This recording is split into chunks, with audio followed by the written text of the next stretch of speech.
Hello and welcome to the FieldCraft server. My name is Weird and Bearded, and in today's episode, it is time to build the iron farm, which I am calling the Iron Amphitheatre. This is a farm of my own design, but not my own concept. This is based on a concept by Tango Tech from the 8th series of Hermitcraft. There will be a link to the episode down in the description. This is a big farm. I'm getting rates of about 4,000 to 5,000 iron every hour, which is plenty for most people, but I'm going to be doing several overnight AFK sessions there to keep up supplies for myself, as I use so much iron. The first project I need it for, I'm going to be doing at least one overnight AFK session.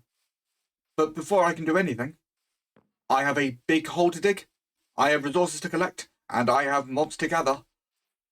This is going to be a fun few days.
Also, there's zombies!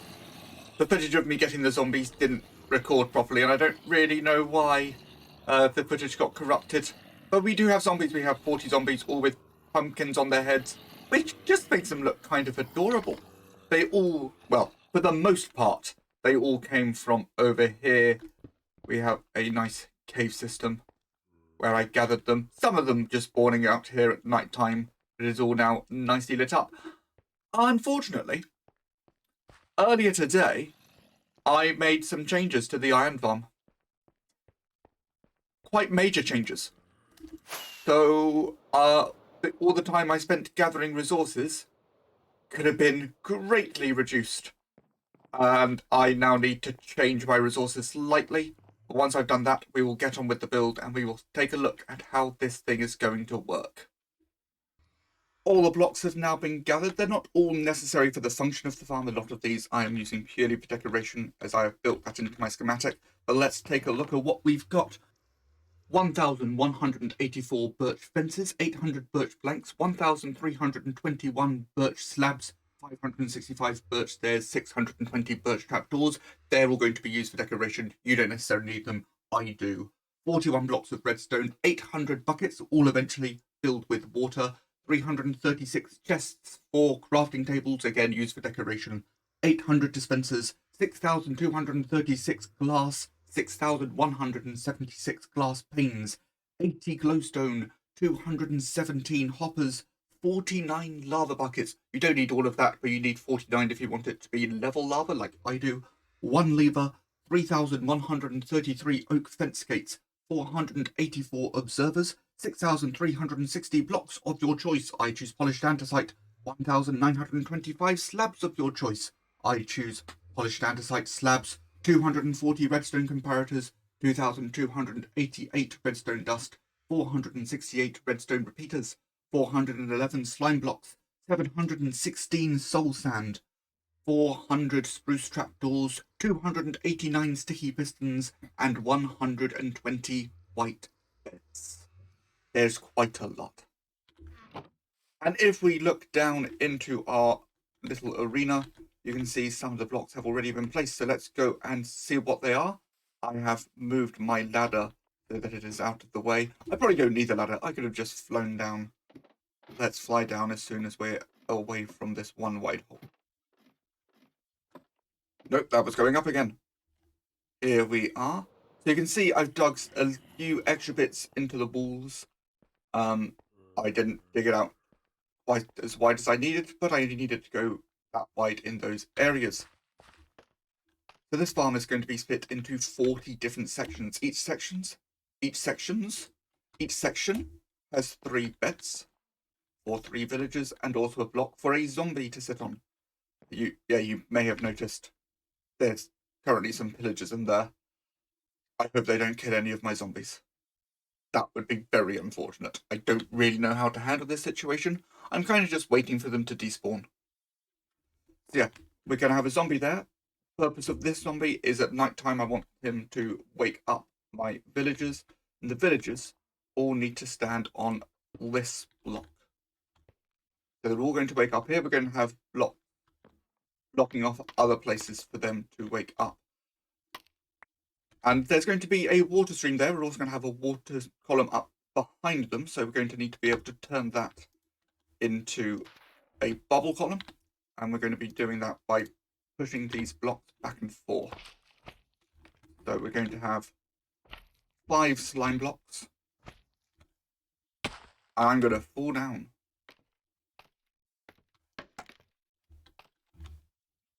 So 5 slime blocks going back, and then, as I said, we're going to have another water column behind, so we get a bit of soul sand down. And apart from that, we'll have a slab. We have the slab here just so that the villagers at the back don't try and stand here. They're always going to go to this block. And then we need to have a sticky piston to push them, which is going to be a pain to place, I imagine. If I just move myself down a little further than that.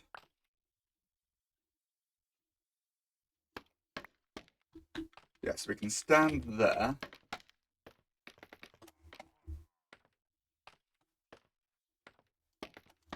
And have some scaffolding out there to place the sticky piston against.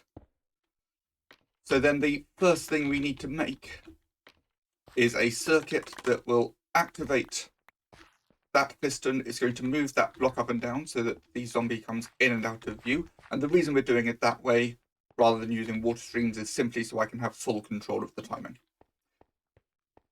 So yeah, we need a circuit to get all of that timed and then activate the next line. So let's start building that. So we have some fancy scaffolding structures about there simply to help me place blocks during this section. We are going to be starting with a bit of block counting, so start directly beneath that sticky piston. And then we're going 11 across, so 1, 2, 3, 4, 5, 6, 7, 8, 9, 10, 11. And then another 3. We can get rid of these now, they are no longer needed. And this is where our signal is going to be coming in, so we can remove that, replace it with a block, with another block next to it. Bit of redstone dust on them both. Then up and across again. And then up one more time. And back one. This is going to be powering that block, which is going to be powering this sticky piston. Get a slab on there just to make sure nothing can spawn. And then we're going to be going up with a slime block, back one, and then up another two, giving you that little L shape. And once again, slab just to make sure nothing bad spawns. So at the very top of this, we want an observer. Then when that gets pushed up, it is going to be powering another sticky piston, which will be here. That is going to be pushing this block over to here, powering this observer. So that is going to be going down into a 2-tick repeater. 1, 2. And then you're going out 2 blocks, and then off to this side, 3 blocks. Get some dust on the back 2 and this one, leaving those 2. And then you want a comparator following in the same direction as the repeater, another one in the opposite direction. This is going to slow down the signal, especially if you put in a block there. So then next to it,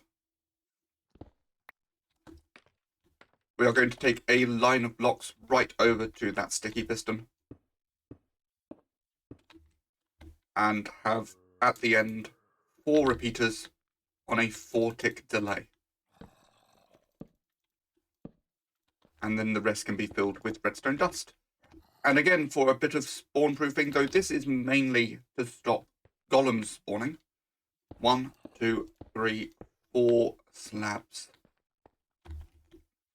So that is powering our sticky piston for changing our water to bubble columns. Then underneath this, we are taking a sticky piston with a slime block underneath it and then a redstone block.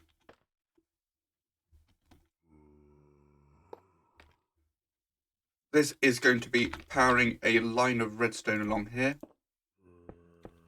which we are then going to take up. And this is going almost all the way to that block that our zombie is going to be sitting on. We're stopping 1 block short. Just like that. And fill all of this in with redstone dust. Then this is going to go up 1 more block and power this block with yet another sticky piston on it.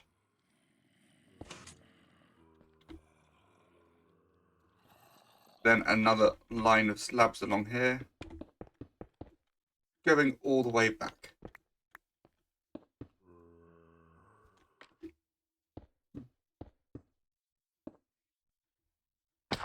We can then get rid of most of our scaffolding, in fact all of our scaffolding. This can all come down.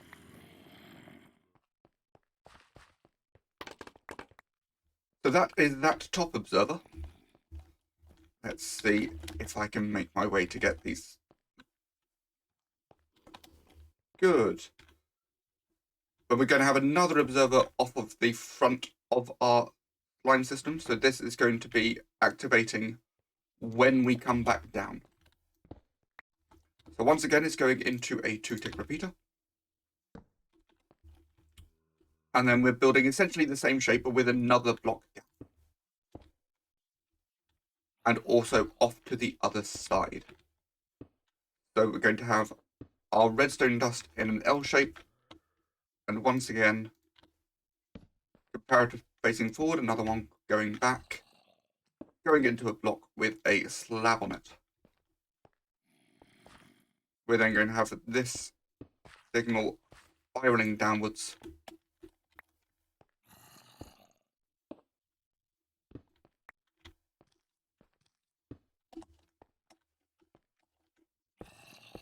As so, into 1 last repeater. Then we just need another block there with some dust on it, and the entire thing can repeat. So if I put down a lever, you'll see when it goes up, we should see that block get retracted, and then those move across. And then after a short while, they all return, And then when we pull it back down, that line will start up. So that is now all built up. On to the next bit. You may have noticed I still have some slabs on me. I did not spot those. So we have 4 slabs going across the top there, 1 on this block. Then if I can make my way up here, 1 over this piece of redstone, and finally 1 on this observer. This will get pushed up. That's absolutely fine. And this is what that bit of the circuit should look like. So the next step is to build up the water chutes. We're going to have 1 water chute here, which is going to send the villagers up until they are in line with the pillager, so they can get scared and summon the iron golem, and a water chute here to summon the water chute here. So I have plenty of glass on me, as well as some other blocks for when we get to the top. And we're going to start with 3 blocks here in that nice little triangle. We will then build up on that, but add some more out the front. So we're going to have 2 rows of 3, and then a couple of blocks out there. And then do that 1 more time, except we're going to have an observer facing this way with a dispenser. And the dispenser is going to have a water bucket in it. So continuing that glass round, and I also want to have 1 more glass out the front. I will also put in some slabs on this glass just to make sure we don't get any iron golems spawning on it. And then it is essentially a case of rinse and repeat. So the observers do not need to be there every single time. So we can build up another 2 layers without the observer. And then every 3rd layer gets an observer. And we're going to do this until we place 6 observers, and then things get a little weird. So I'm going to get up to the 6th observer, and we'll continue from there.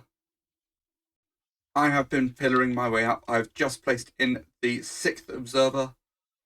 Already got the dispenser in front of it. Now, in this level, we are not going to have glass all the way around. On this side, we're going to have 2 regular blocks. There and there. In fact, I'm going to break out this glass briefly, and we'll place in a little bit of scaffolding, as I want to then have a sticky piston on top of this, facing outwards. We will then continue with the glass. We're going to do another couple of layers.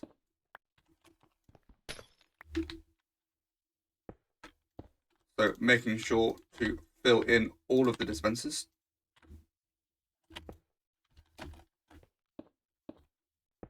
And then we have another regular layer of glass.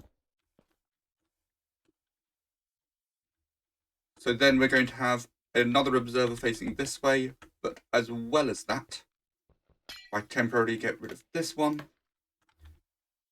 Going to have an observer facing in that direction as well.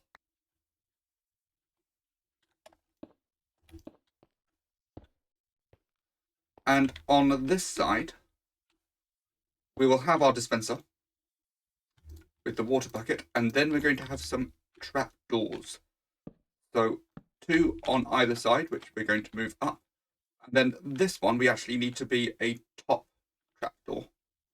If I get my glass in and break out that lower block, I can drop down 1 and place in that trapdoor. And then we are good to continue. So 1 more dispenser at the top with some water. I also need to have my glass here and here. And I need to replace this piece of glass with a block. And that should be everything, though I'm a little concerned as to where this glass block goes. Let's find out. And that block of glass goes right in at the bottom. So that is my 2 water chutes in place. I now need to fill up this one with water. So the easiest way to do that, I'm going to put in a bucket of water at the top, replace that slab with a regular block, fill the entire thing up with kelp to turn everything into water sources, and then put the slab back. This is going to mess up my water here because they're all going to be activating and deactivating all the time. So afterwards, I'm just going to go through to make sure all the water is where it should be.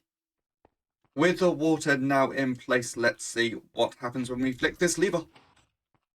So you should see the water will turn into a bubble column and that water appears. It does currently spill out the front, which obviously is problematic. So before I do the circuitry up there, let's finish off the zombie cage so we can block that water off. So this one's a bit of a simple build, but there is a little bit of awkward placement involved. So we start off with a spruce trapdoor there that simply blocks the water, and we're also going to add in another one there. We're then going to place in some temporary blocks and have trapdoors on those as well and open all of them. This is going to block the zombie from seeing neighbouring villagers. So then I need to get back up to the top, so we're just going to get rid of those, and I dropped that block. That's not great. So let's try and land back down there.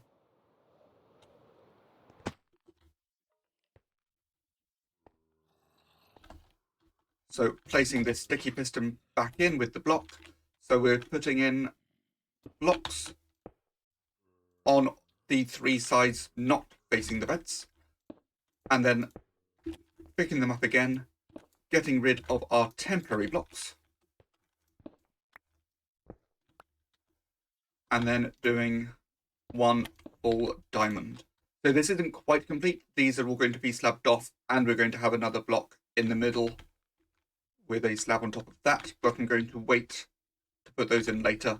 I'm going to use this as our path to get all the zombies in place once everything is built up. But that is now essentially complete. So if I flick the lever once again, you will see hopefully no water should escape. Perfect. So then I've just got to get the circuit in at the top, and then I can repeat this going all the way round. More scaffolding has been placed. We have 1 more little bit of circuit to build before I can repeat this. So when the villagers get up here, they're going to be a bit too high. They're going to be bouncing around. It's going to be hard to maintain eye contact with the pillager. So we have these sticky pistons. We're going to be having one on this side as well in just a moment. And they are going to push a block underneath that the villagers can land on once the water goes away. So we need a sticky piston off of this observer with another observer facing in this direction. That is going to make contact with this redstone dust, which is going to come around here and up a little bit, and then down a little bit. And this is all for the purpose of getting that sticky piston to move. So I am going to place... I'm going to place a temporary block down there.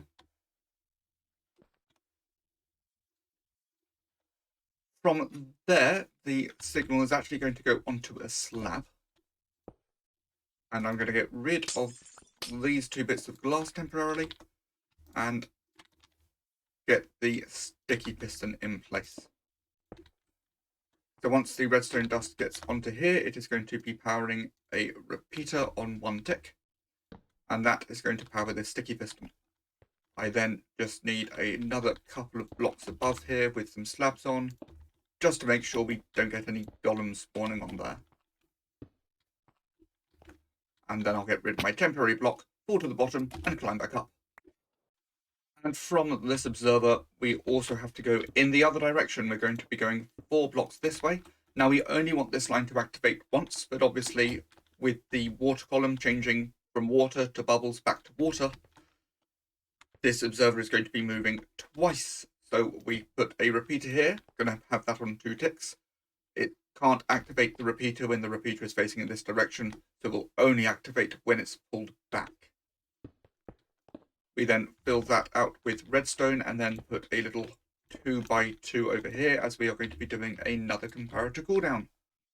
So, comparators facing in opposite directions with some dust behind and going into a block. Going to be putting a slab onto to spawn-proof it. Then we are going to be sending the signal downwards. So that needs to go there by the looks of things. Yes, indeed. Now, when the signal reaches this point, we're going to be having another water column on this side further along. And that's where that block comes into things. So we still have that block and have the signal running a repeater into it so we can get a signal out of the other side. Let me just come down my scaffolding. So then this is going to feed into a block directly below the sticky piston, and this is where we need it to be a slab. So I've got 2 slabs left, one of them to make that spawn proof. The other one is to go under here, and then redstone dust and a repeater. I can now go down, get rid of all of the scaffolding, and hopefully from down here we'll be able to see the piston moving.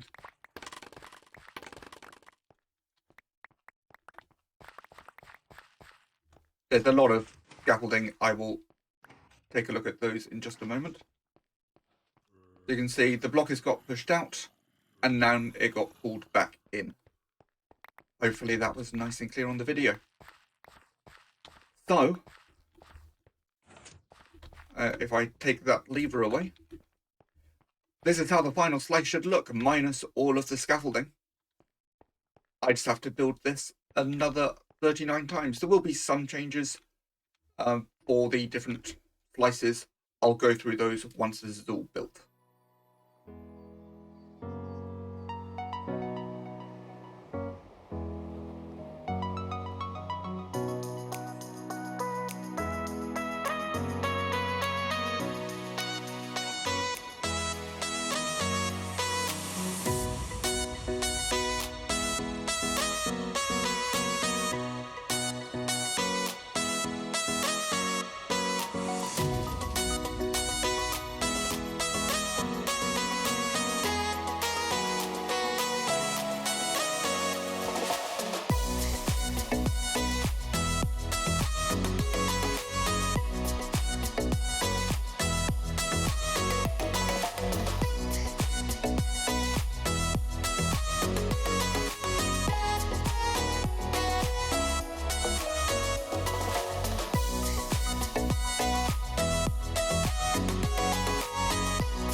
That took a while, but that is the majority of the technical stuff now done.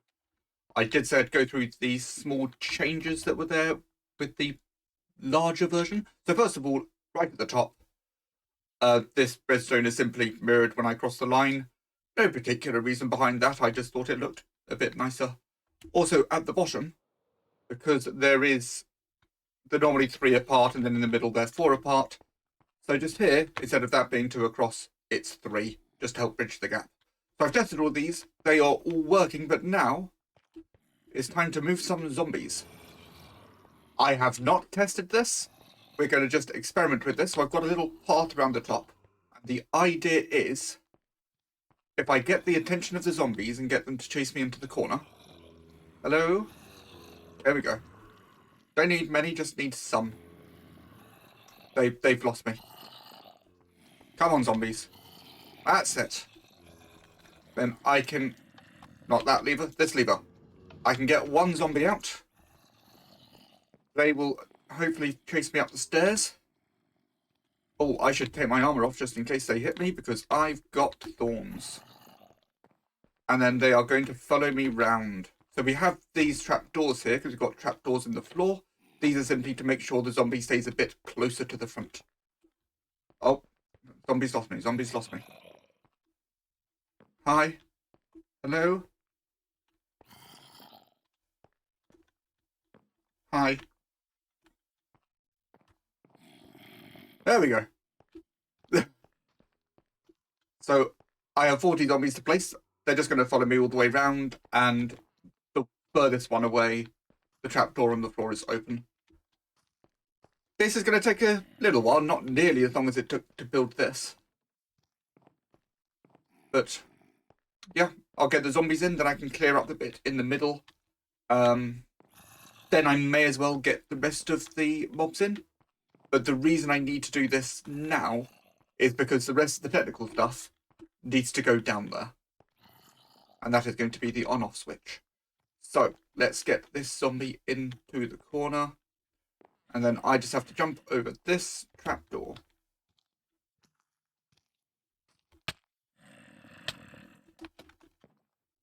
Good. One down. 39 to go. One more zombie to go. We can actually forego the minecart system. That was just to make sure I only got one zombie out at a time. You can just come and find me. Come along. Okay, so you might not like to cross the track. Yeah, mobs are weird. They do not like crossing rails. So just follow me up the stairs. You can be in your own cubby hole. I will stand next to you. You won't attack me. You're nice and happy now that you've found a home. Come on, see me, see me. There we go. And now you'll jump around with excitement at your new house. Once you're done, I'll be safe to clear the blocks around you, clear up the middle, and then I can get ready to move the villagers in. Before we get those villagers in, I just want to make sure these zombies are all covered up. So a slab surrounding them, then a block on top with another slab. Let's just make sure that they aren't going to be making eye contact with the villagers as they go in down this tube, and we don't get any unwanted iron golems. I want to be very careful about where the iron golems can spawn. So I'm going to get this done all around the edge, and then I'm going to figure out how to get all my villagers moved in. I am almost ready to get the villagers moved in. You can see I have a system in place up at the top. All I've got to do is fill in these last two spaces with water, so that when the villagers fall down, they're not going to be taking any damage. Now, by the end of this, we're actually going to have a second bit of water in there. So these are all going to be too tall with water. However, there's a weird thing with villagers. If I were to have just the one block of water, they can land in there, they can go to their beds, everything's fine. With 2 blocks of water in there, they'll still float to the top, but will still be able to go to bed. However, they won't be able to initially find their beds. We need to have just 1 block of water at the beginning so that they can find their beds.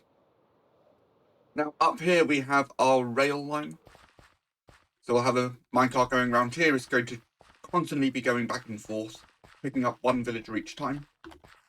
And I will be up here keeping track of things. So as soon as I see 3 villagers go into this space, I'm going to turn off that activator rail, and then it will move on to this space.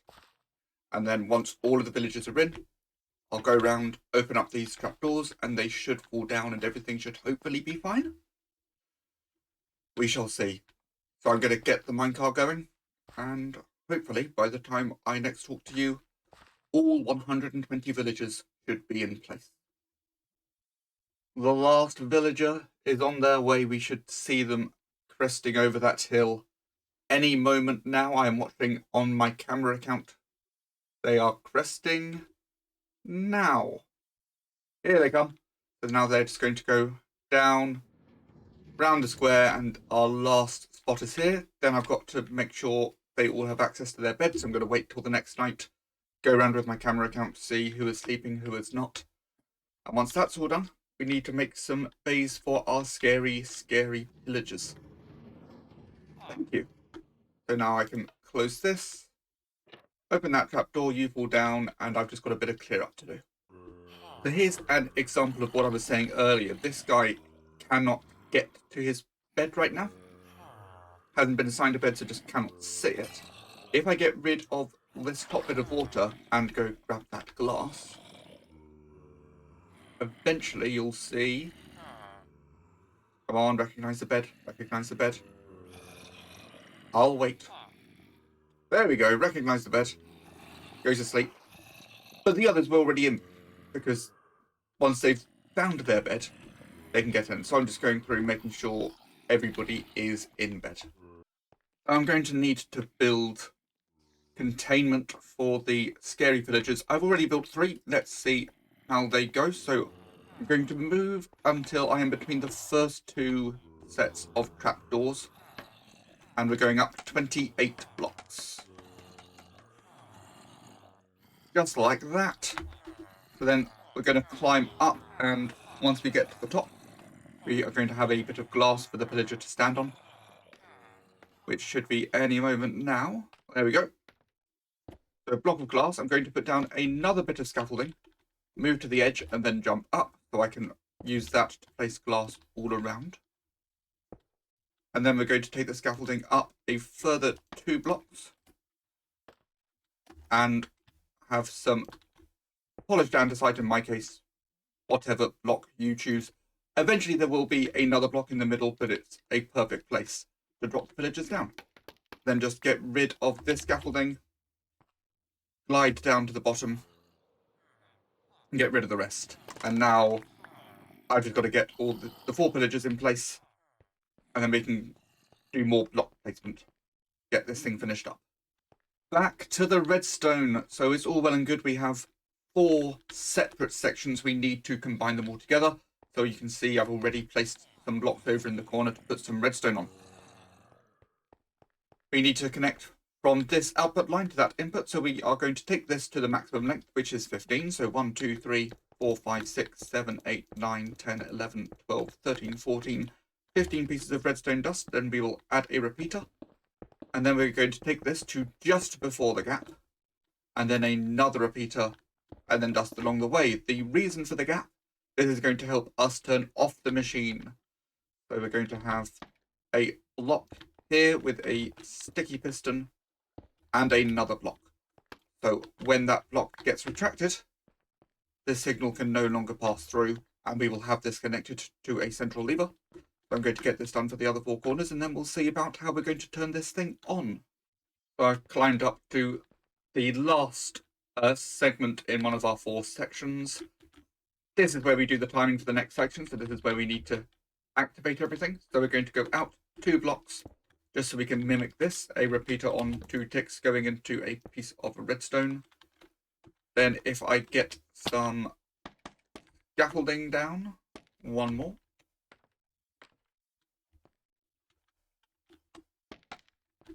Then we are going to have an observer there being pushed by a piston, powered from this block. So once again, I'm just going to do this in the 4 corners, and then I'm going to get this all wired up into the middle. How you do that isn't exactly important, that's kind of up to you, as long as you make sure those things are always being activated at the same time. Well, the wiring's in place. We're going to have a piston pushing down a redstone block to activate everything. As my floor is going to be a little bit higher than this. Quite a bit higher than this. Unfortunately, we also now have 5 iron golems, I think. So I need to go and get my bow, because there's no way I'm taking these on with my sword. Yeah. At least I know that the iron golems are spawning. 22 iron? This farm is already doing great. So now I need to build the actual iron golem catchment area, because we don't want them spawning on the floor, we want them spawning above. So I need to build out a very large platform.